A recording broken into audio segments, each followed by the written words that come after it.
وإنه شال كل صوره وحط صور باز، فده بيخلي وودي يغير من باز أكتر، وبنلاقي إن باز بيساعد كل اللعب أكتر من وودي. وكمان أندي بيسيب وودي في صندوق اللعب وبياخد باز في حضنه وهو نايم. والصبح وودي بيروح يتخانق مع باز عشان بقى واضح إنه خد مكانه في كل حاجة، وبالغلط بيفتح الخوذة بتاعته. ففي الأول باز بيفتكر نفسه بيتخنق، لكن بيلاقي إنه يقدر يتنفس عادي في الكوكب بتاعنا. وفجأة بيسمعوا صوت غريب، ولما بيبصوا من الشباك بيلاقي إن الولد الصغير سيد بيفجر ألعابه، وباز بيكون عايز ينقذه، لكن وودي بيقوله إن سيد على طول بيعمل كده، وإنه أحسن حاجة إنهم هينقلوا كمان يومين. وبعدها أندي بيكون بيلعب بودي وباز، لكن بتيجي أمه وبتقوله إنهم هيتعشوا النهاردة في مطعم البيتزا، وبتقوله إنه يقدر ياخد لعبة واحدة بس معاه. فودي بيفكر إزاي يخلص من باز عشان يروح هو مع أندي، فبيخلي باز يساعد لعبة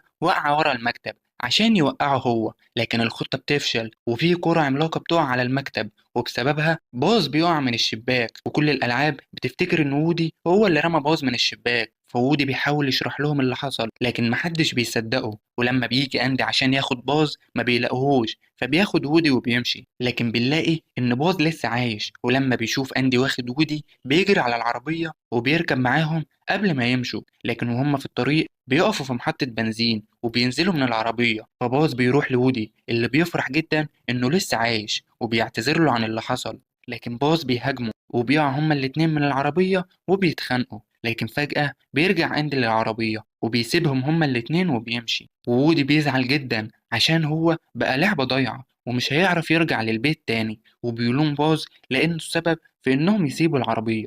لكن باز بيقوله إن المجرة كلها في خطر وإنه لازم يحميها من الأعداء. فوودي بيتعصب عليه وبيقوله إنه مجرد لعبة وإنه مش رائد فضاء ولا حاجة. فباز ما بيهتمش لكلامه وبيسيبه وبيمشي، بس وودي بيلاقي عربية رايحة لنفس مطعم البيتزا اللي كانوا رايحينه، فبينادي على باز عشان لو رجع من غيره الألعاب مش هتصدقه. فبيقول لباز إن في سفينة فضاء هنا يقدر يروح بيها لكوكبه عشان يركب معاه. وفعلا بيركبوا العربية اللي بتوصلهم لمحل البيتزا، وبيقدروا إنهم يتسللوا للمكان. وبينبهر باز جدا لأنه بيبقى فاكر إنه في محطة فضاء فعلا، وبيقدر وودي إنه يلاقي أندي، لكن باز بيسيبه وبيركب في صاروخ بتاع ألعاب. فوودي بيروح عشان يرجعه، لكن بيلاقي إن الولد الشرير سيد بيلعب اللعبة وبيقدر إنه ياخد باز وودي وبيحطهم في شنطته وبيرجع بيهم للبيت. ولما سيد بيقابل أخته بياخد اللعبة بتاعتها وبيمثل إنه دكتور وبيعمل عملية، وبيقدر إنه يبدل راس اللعبة بتاعت أخته